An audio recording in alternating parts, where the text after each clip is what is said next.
Uji hipotesa.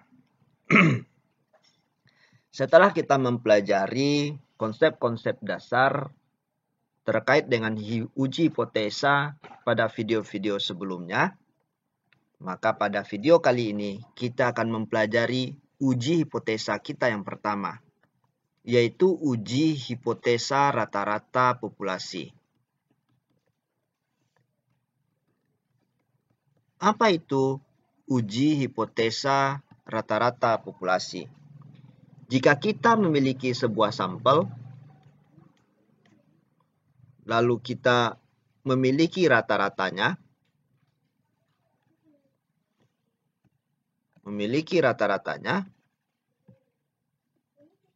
maka kita dapat menduga berapa rata-rata dari populasi. Jadi dari rata-rata sampel, kita menduga rata-rata populasi.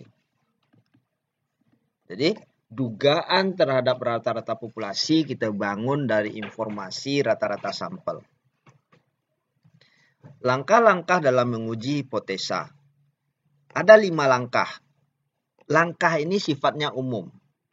Apapun jenis uji hipotesa yang kita lakukan, pada dasarnya, pada prinsipnya mengambil langkah-langkah ini. Walaupun nanti ada yang harus disesuaikan. Pertama, langkah pertama kita adalah mendeklarasikan hipotesa. Baik hipotesa 0 maupun hipotesa alternatif. Untuk hipotesa 0 biasanya menggunakan tanda sama dengan. Jadi rata-rata sama dengan. Untuk hipotesa alternatif ada 3 kemungkinannya. Kemungkinan pertama menggunakan tanda tidak sama dengan. Jadi rata-rata tidak sama dengan. Untuk hipotesa yang kedua, rata-rata lebih besar dari. Sedangkan untuk hipotesa alternatif yang ketiga, rata-rata lebih kecil dari. Setelah kita mendeklarasikan hipotesa, jangan lupa sertakan hipotesa kita dengan level of confidence, tingkat keyakinan atau significance level. Misalkan kita menyampaikan sebuah hipotesa dengan tingkat keyakinan 95%. Artinya significance levelnya 5%. Atau level of confidence-nya 98%. Artinya significance levelnya 2%. Itu kebalikannya. 100 dikurangnya saja. Setelah kita sampaikan hipotesa apa? Tingkat keyakinan kita berapa? Langkah selanjutnya adalah dengan menggunakan level of confidence ini, cek berapa nilai Z pada tabel. Lihat video sebelumnya, cara mencari Z-score pada tabel. Cara melihat Z-score pada tabel. Z-score pada tabel sudah dilihat. Z-score selanjutnya kita hitung. Kita hitung menggunakan persamaan. Kalau Z-score-nya diambil dari sampel, ini persamaannya. Kalau Z-score-nya dihitung dari populasi, ini persamaannya. Karena kita sekarang memberikan hipotesa rata-rata populasi dari sampel, dari informasi sampel, maka Z-nya yang ini. Setelah itu kita ambil keputusan. Setelah diketahui Z pada tabel, setelah dihitung Z menggunakan persamaan, ambil keputusan. Langkah yang kelima. Bagaimana cara mengambil keputusan tersebut? Jika Z yang kita hitung itu, untuk hipotesa alternatif yang pertama, Z yang kita hitung harus berada di daerah yang putih ini. Harus berada di daerah yang putih. Kalau dia berada di daerah yang hitam, maka H0-nya ditolak. Sehingga untuk H0 diterima, Z yang dihitung harus kecil sama dengan Z alfa per 2 yang dimutlakkan. Harus berada di daerah ini. Sedangkan kecil ya, kecil bukan kecil sama. Sedangkan untuk alternatif yang kedua, Z tersebut jika ingin diterima harus berada di sini. Di sini rentangnya sampai ke kiri sini. Tapi kalau dia berada di sini, maka H0 tolak. Di sini H0 terima. Atau Z harus kecil dari Z alfa. Yang terakhir, jika H0 ingin diterima, maka Z-nya harus berada di sini. Z yang dihitung atau Z besar dari minus Z alfa. Demikian cara mengambil keputusannya. Ini H0 diterima. Nanti kita lihat contoh soalnya. Gaji harian sebuah perusahaan dianggap terdistribusi normal. Nah, ini syarat ini. Uji hipotesa kita harus terdistribusi normal. Pengambilan sampel secara acak menunjukkan bahwa rata-rata gaji, berarti rata-rata sampel sebanyak 50 orang karyawan adalah 120. Nah, karyawannya 50. Lakukan pengujian. Apakah gaji karyawan pada perusahaan tersebut adalah 125? Nah, rata-rata populasinya dia duga 125. Dengan standar deviasi 20 pada significance level 5%. Alfanya 5%. Atau confidence levelnya 95%. Langkah pertama, bangun hipotesa. H0. Mu sama dengan 125. Dugaannya 125 nih rata-rata populasinya. Atau dia juga lakukan pengujian apa? Gaji karyawan tersebut adalah 125 atau tidak. Atau tidak. Berarti yang keduanya mu tidak sama dengan alternatifnya tidak sama dengan 125. Kemungkinannya hanya sama atau tidak sama yang dimintanya. Sehingga kita menggunakan H alternatif yang pertama. Alfanya 5% atau confidence ini 5% ya, alfanya 5% atau confidence levelnya 95%. 5%. Untuk alfa 5% ini, karena ini adalah uji kiri dan uji kanan, dua sisi, maka 2,5% berada di kanan, harus sama banyak ini, dan 2,5%-nya berada di kiri, terbagi dua dia. Baru kita lihat nih, berapa ya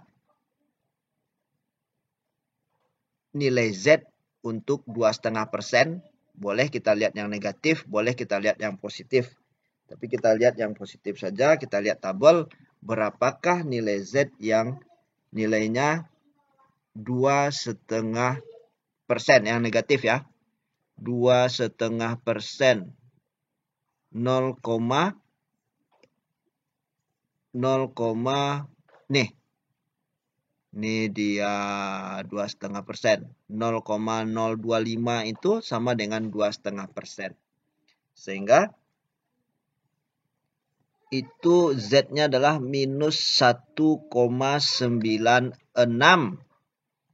Nanti di sini minus 1,96.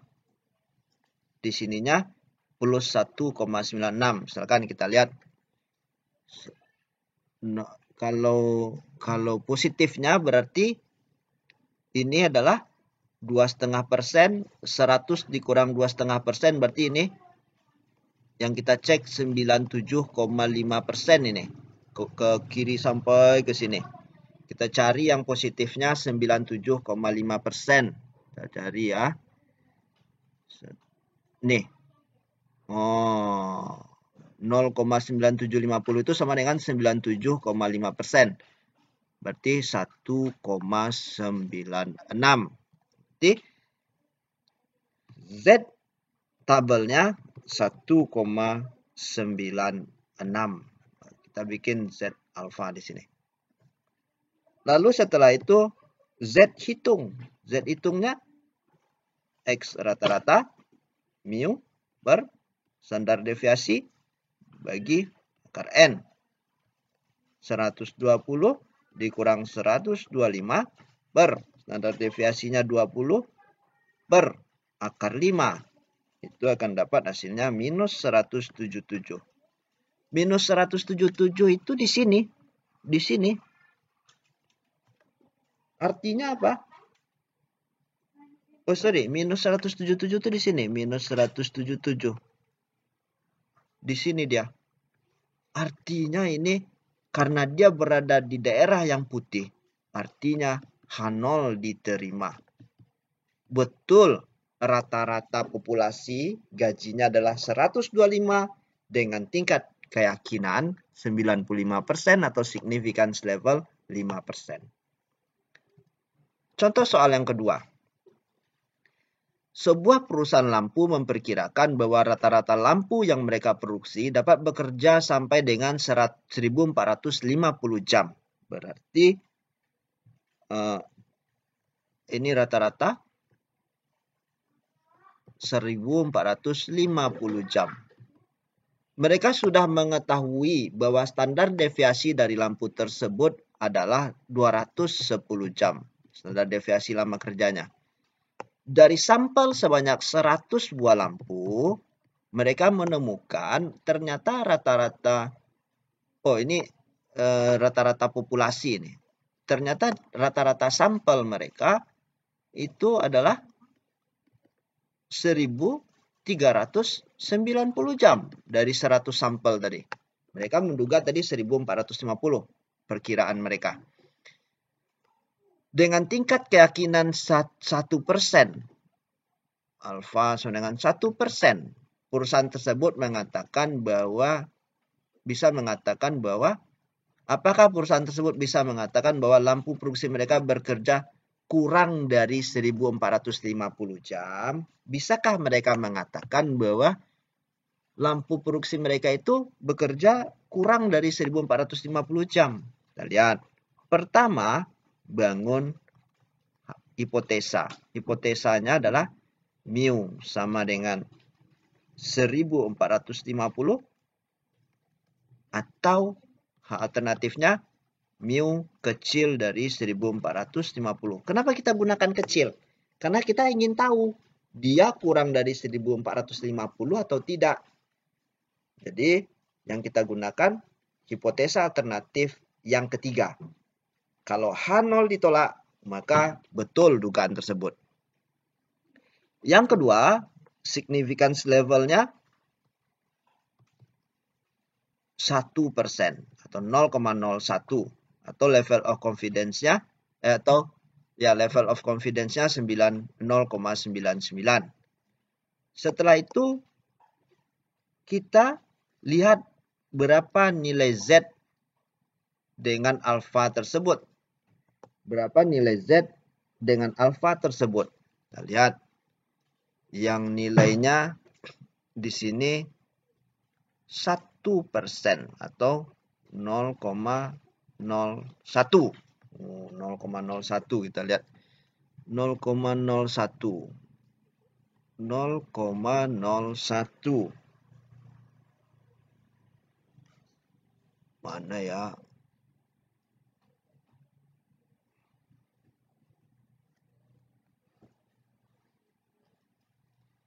Mungkin di ini. Mungkin ini. Ya, paling mendekati. 0,0 paling mendekati. Ya, paling mendekati. Ini artinya Z-nya minus 2,33. Maka ini Z alfanya minus 2,33. Yang keempat, kita hitung Z dari statistiknya. Z statistiknya X sampel, rata-rata populasi per standar deviasi bagi jumlah sampel.